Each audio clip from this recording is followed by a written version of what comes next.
No, get a fantastic engagement. And there we go, straight into it. The UK charging towards the Italian team there. Keeping their line strong, though. Big blows coming through by both teams. Very, very close to this early stage. You've got a few Italians who've pushed through, but that may actually lead to their demise. I've seen a few UK team members already go down. We have a few people on both sides lost behind enemy lines. That's true, yeah. And you've got that one Italian, I think he's gone far too deep into the UK side of the list.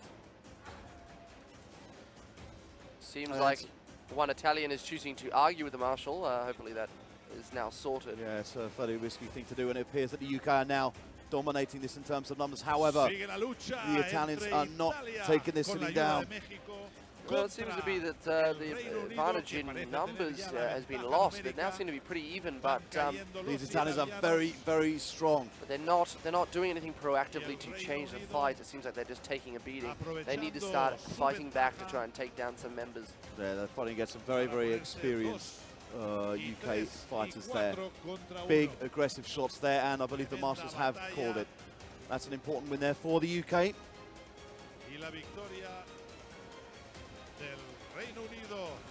And I believe we're ready to start in the first.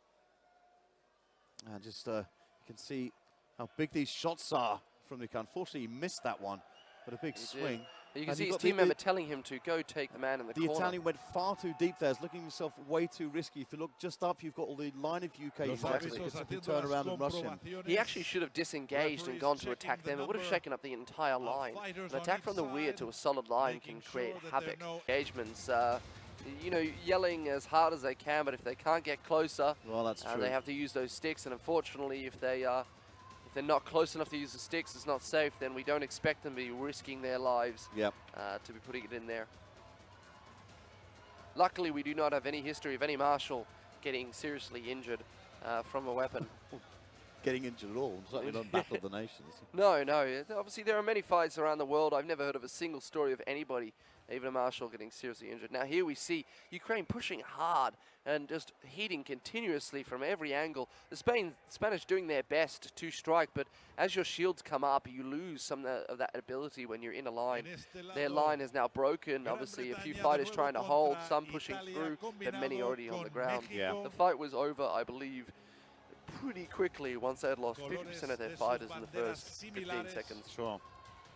This is what I mentioned before. You could train for a year. You can spend your time getting completely prepared with all your armor, and the fight can be over in 30 seconds. Well, this is it. And the Ukrainians will be looking to do that again. However, the Spanish trying to regain their composure. And you can see now UK and Italy gets back underway. Fantastic shots coming from the polearms from Great Britain. I believe the the Italian polearms are just not doing anything. They're just standing back and biding their time too much. The Italians trying to hold their line, but it seems like they've lost the north side of the I don't think they have the rhythm there. The halberdiers are not responding fast enough. I think they're going to regret that. There are still only 2 Italian fighters down at this point. They're doing fantastic in holding their own, but they need to regain their composure. That's right, You've yes. still got a line of poleaxes here by the from the UK team. Yeah, that's right. Oh, big takedown there from the Italian. If they That's even things out, but he gets that one right back. You can see it's using the dead bodies, unfortunately. It means that these Italian fighters aren't aware of their surroundings as much as they should be. I've got some finalising moves there from the UK team, just trying to sweep them so legs from under their feet. It did, and that really solidified that win and there. You can still see that some big, solid shots coming in from that big UK Italian guy is against taking the back of the leg. Serious shots there. You can see the captain of Italy is standing there, helpless to the force of the UK. Doing a fantastic job with the impending march of the Ukrainians. Yeah, that's right. Doing their final counts to make sure that there is enough people on the field